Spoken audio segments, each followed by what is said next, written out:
And now know why it's important to work on your inner child.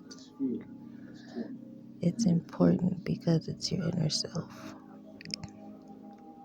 A lot of people detach from their inner child because they're told to grow up, grow up, grow up, grow up, which is why they tell children that when they turn 18, they're adults, which we all know, all of us who have good sense, we know that's not true. At 18, you're still a child. It's clear, it's evident. But yet they tell the babies that you're grown now, you're grown, you're free, you can get away from your parents, you do whatever, whatever. It's a trap. It's a trap.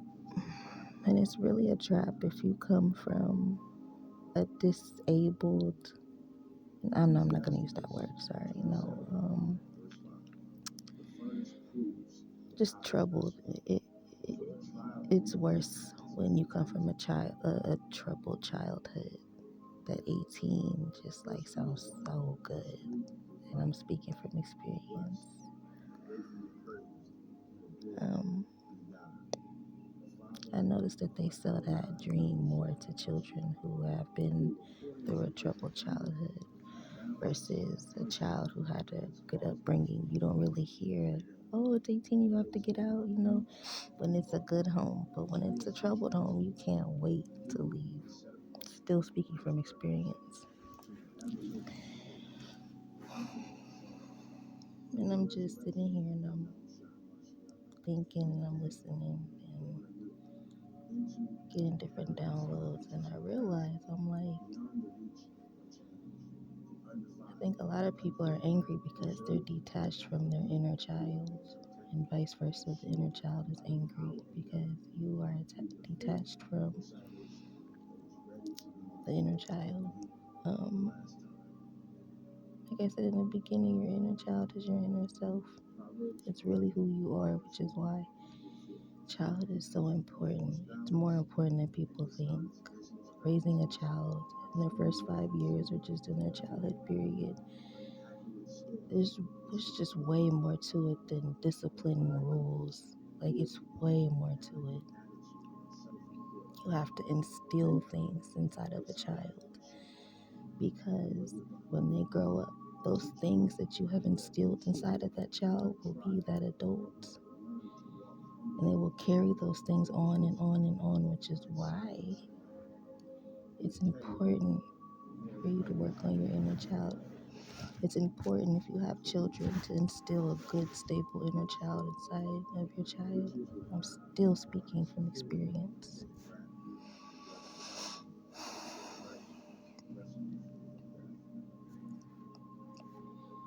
I don't know everything, but as a parent and as a person who had a troubled childhood, the two go hand in hand.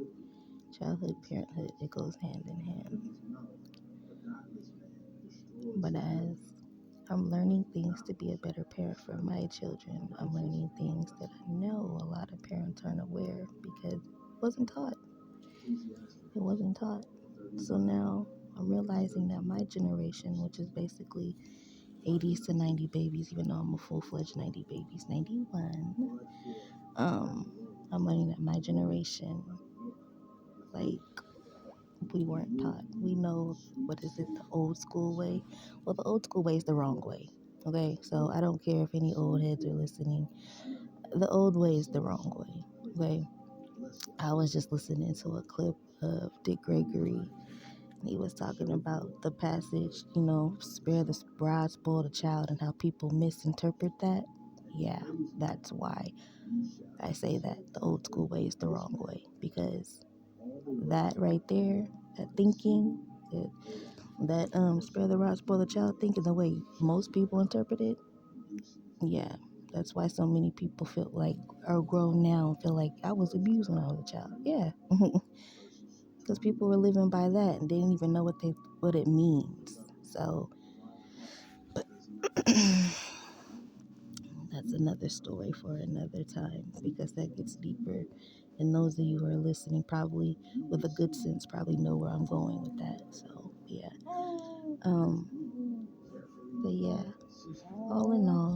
before I start to ramble, if your inner child isn't stable, it's highly possible you are not stable. And that's not shade on anyone, that's not projection. Um, it's the truth. It's the fucking truth. Sorry to curse. It's just me sometimes, but it's the truth. Um, so if you know you're hurting, you know you have trauma, you know you've been through some things, just try to work on them. Like, it's not a big deal. Everyone goes through stuff, but what matters is if you stay in that headspace. Wounded children become wounded adults. Just remember that. And I'm still speaking from experience.